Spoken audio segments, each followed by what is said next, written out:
One day, every person you love will become a memory. And the terrifying part is that you don't know which ordinary moment will become the one you ache for later. Today is Mother's Day, and today is also my mother's birthday. She would have been 53 years old. I keep saying that number in my head, and something about it feels wrong. Because when someone dies young, time becomes strange. The world keeps aging without them. Their children get older, their friends move on, their home changes, their clothes disappear, their voice becomes harder to remember, and their face slowly belongs more to photographs than to a real life. But they stay frozen. My mother will never be 53. She will never become an old woman. She will never see the person I became. She will never know the life I built after surviving the life I had.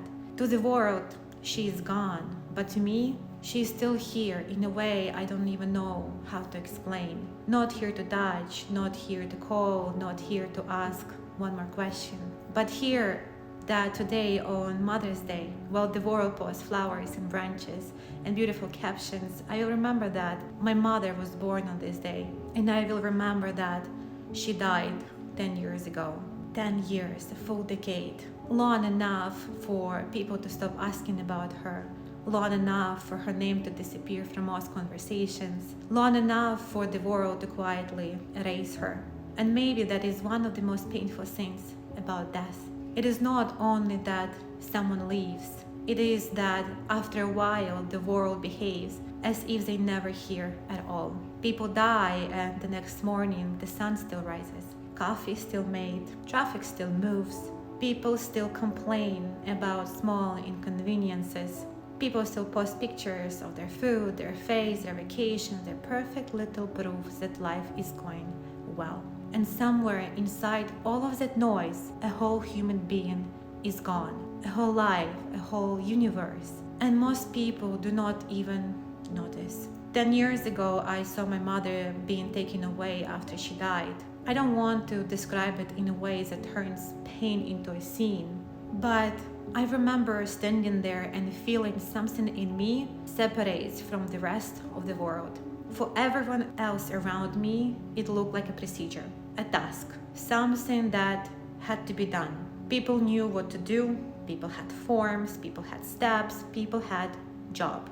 And I remember thinking almost with disbelief, how can this be so ordinary to them? How can this be just another moment? How can the end of my mother's life be handled with such a normal movements? Because for them, it was part of their day. But for me, it was the day the world split open. That is what grief does. It introduces you to two realities at the same time. In one reality, life continues. In other reality, something has ended so completely that you don't even know how anything can continue at all. And yet it does. That is the strange cruelty of life. The world does not pause for your heartbreak. It does not lower its voice because someone you love has died. It does not stop spinning because your mother is gone. And I think that is the moment something inside you changes forever. Because death removes the illusion that life is stable. Before death touches you, life feels like something permanent. People are just there. Your mother is just there. Her voice is there. Her body is there, her presence is there. Even if the relationship was complicated, even if there was a pain, even if there were wounds, there is still this invisible assumption that the person exists somewhere in the world. And then one day, they don't. And suddenly you realize how much of life depends on the simple fact that someone is still breathing. That is the part we don't understand until it is too late. We think love lives in big declarations, but often love lives in the ordinary. In hearing someone moves around the house, in knowing their number is still in your phone, in having the possibility of calling, in believing there is still time to ask, still time to forgive, still time to understand, still time to be angry, still time to say what was never said. And that death comes and time becomes closed. There is no more later, no more someday, No more when things calm down. No more when I'm ready. Just silence. And that silence teaches you more than any motivational speech ever could. Because most people do not know how to live until death shows them what life actually was. We think life is the big thing we are chasing, the future version, the better body, the better house, the better income, the better relationship, the better face, the better image, the better version of ourselves that will finally deserve peace. But death shows you something humiliatingly simple.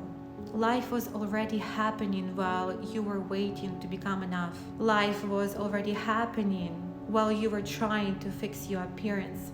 Life was already happening while you were comparing yourself to people on the internet.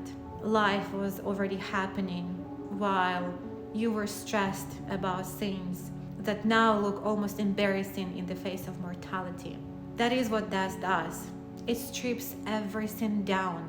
It does not care about your aesthetic. It does not care about your followers. It does not care if strangers thought you were successful. It does not care if your life looked beautiful from the outside. Death has no interest in our performance, and maybe that is why we are so afraid of it. Because death is the one truth that cannot be edited. You cannot put soft music over it and make it more comfortable. It arrives and suddenly everything fake becomes very obvious. And I think about that a lot now, especially in the world we live in. A world where people are not just living anymore. They are constantly proving that they are living, proving they are happy, proving they are healed, proving they are beautiful, proving they are successful, proving they are spiritual, proving they are loved, proving they are important. We don't just eat, we photograph the food. We don't just rest, we announce the rest. We don't just go somewhere beautiful, we turn it into evidence. We don't just heal, we make sure it looks good online. And I'm not saying this from a place above anyone. I live in this world too. I know the pool. I know how easily we start believing that if something is not seen, it almost did not happen. But that is a dangerous way to live. Because when you train yourself to perform life, you slowly lose the ability to actually feel it. You start looking at your own life from the outside. How does this look? How people react? Does this make me seem successful? Does this make me seem beautiful? Does this make me seem like I'm doing better than I really am? And quietly, without noticing, you become a stranger inside your own life. That is Maya, the illusion. Not because the world is fake in a simple way. The pain is real, the love is real, the body is real, the grief is very real. But Maya is the veil that makes us mistake the temporary for the ultimate. It makes us believe that appearance is essence, that attention is love, that being seen is the same as being known, that building an image is the same as building a life. And then death comes and tears that veil open. Because when someone you love dies, you do not miss their social image. You do not ache for their achievements. You do not sit there thinking about how impressive they look to other people. You ache for the real thing, the voice, the hands, the ways they entered a room, the small habits you never thought to record, the ordinary things that were so ordinary you did not know they were so sacred. That is a tragedy of being human. We recognize holiness only after it's gone. We ignore the living person in front of us and then we worship their photograph. We are impatient with their voice and then we would give anything to hear it again. We rush through the normal days and then spend years longing for one normal day back. That is why Ayurveda matters to me. Because at its core, Ayurveda is not just herbs and foods and oil massage and ancient knowledge that sounds beautiful in a book. Ayurveda is a discipline of returning to the body, returning to the rhythm, returning to the real day, returning to the fact that You are alive in a body that needs care, food, warmth, rest, breath, movement, nature, attention. Ayurveda does not let life stay abstract. It brings you back to the mornings, to digestion, to sleep, to the seasons, to the way grief sits in the chest, to the way stress changes the breath, to the way unprocessed emotions become heaviness in the body, to the way the body keeps telling the truth long after the mind has learned how to lie. And maybe that is why I'm drawn to it so deeply, because after enough pain, you don't want shallow answers. You don't want another trend. You don't want another perfect morning routine performed for a camera. You want something real, something that can hold suffering without turning into content, something that can say, yes, body is temporary, yes, life is fragile, yes, everything you love will change, but still, while you are here, how will you live? How will you eat? How will you speak? How will you love? How will you treat the people who are still in front of you? How will you use this breath, this day, this moment? In Vedic wisdom, the body is not the final identity. The body changes, the role changes, the name changes, the face changes, the story changes. The soul is deeper than all of it, and I find comfort in it, a deep comfort, the kind that says life is more mysterious than what we can see, that a human being is not only their physical ending, that my mother was not only her pain, not only her mistakes, not only her death, not only the hardest chapters of her life.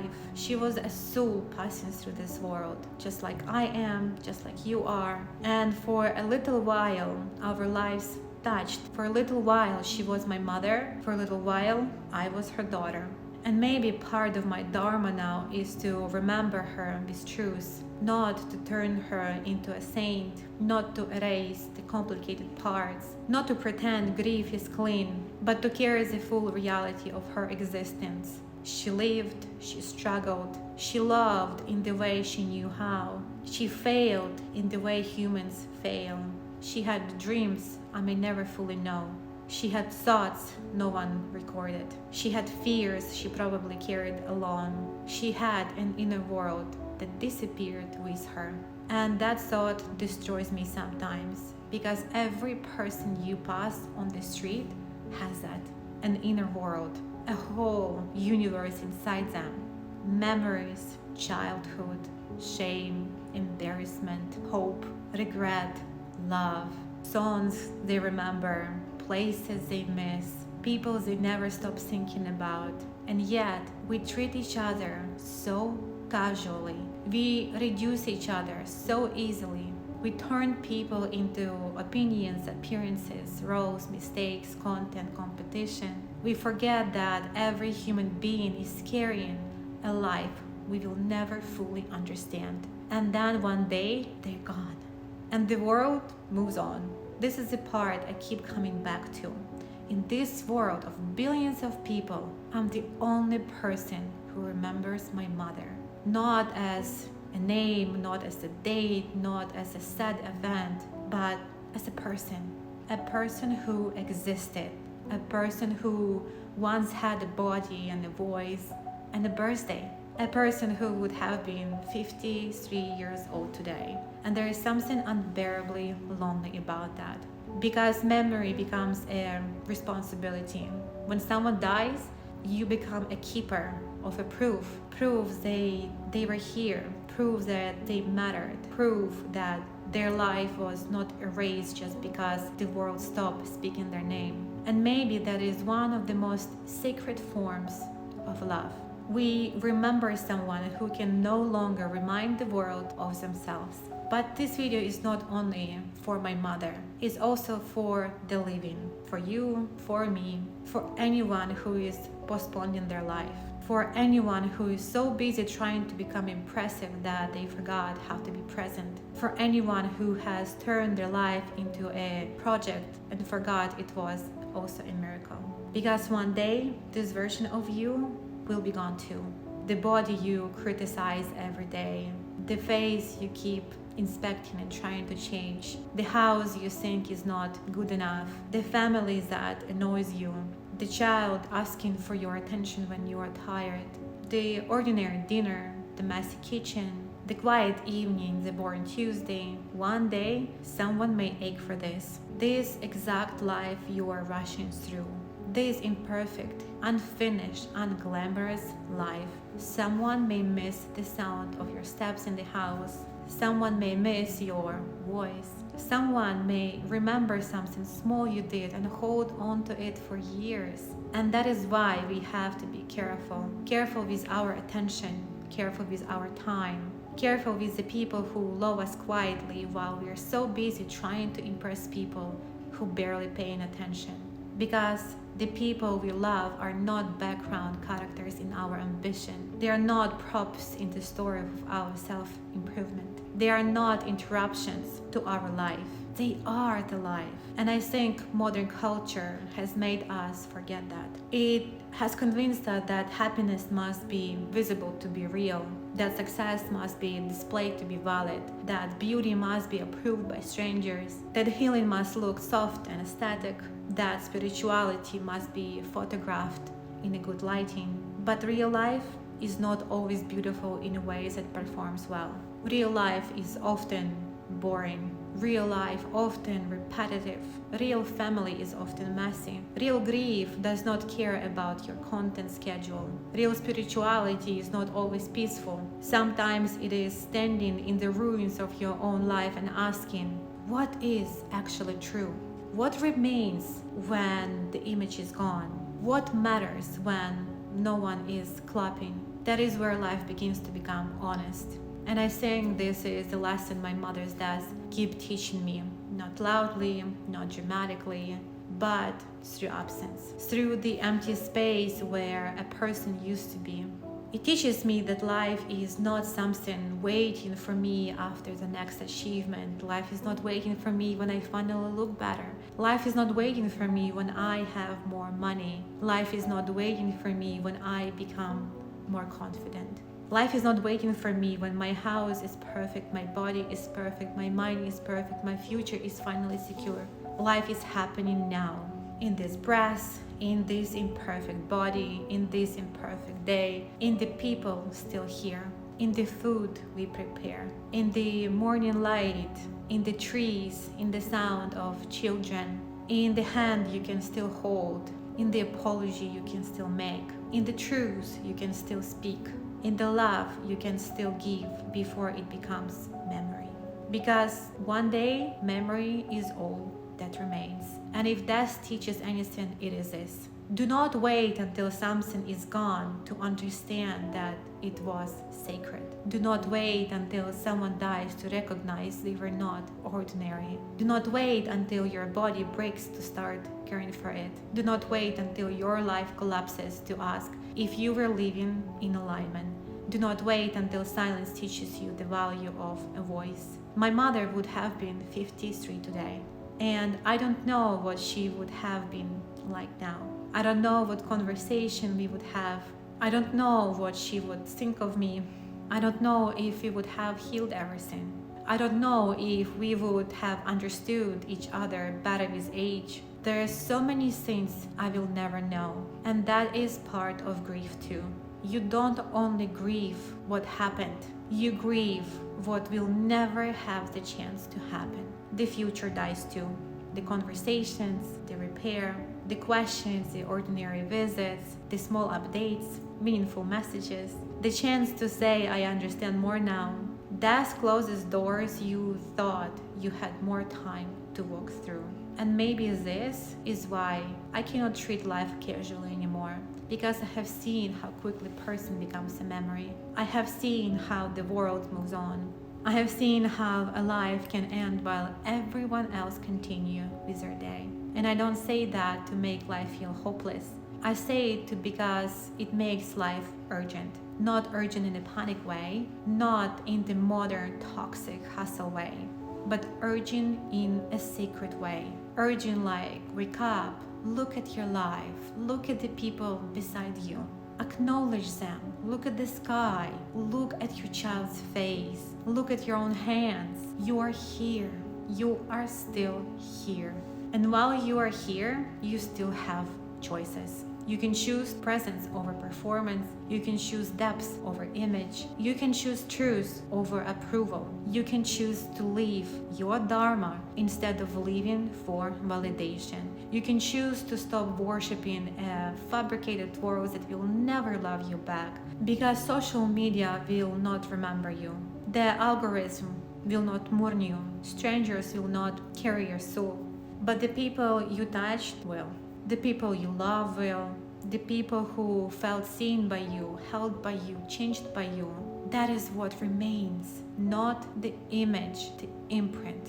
Not what you posted, but what you gave. Not how impressive you looked, how deeply you lived. So today, thinking about my mother, I will not only think about the death. I'll think of the strange, painful gift her absence gave me. The gift of seeing through things. The gift of knowing that life is temporary. The gift understanding that the ordinary is not ordinary at all. The gift of realizing that if I'm still breathing, I'm still responsible for how I live. And maybe that is how I keep her alive. Not only by remembering her, but by refusing to sleepwalk through the life she no longer has. By noticing what is still here. By loving the people still here. By caring for this body while I have it. By living less for the eyes of strangers and more for the truth of my own soul. By choosing real life again and again. Even when it's messy, even when it's painful, even when it does not look beautiful from the outside. Because life does not need to be impressive to be sacred. It only needs to be lived.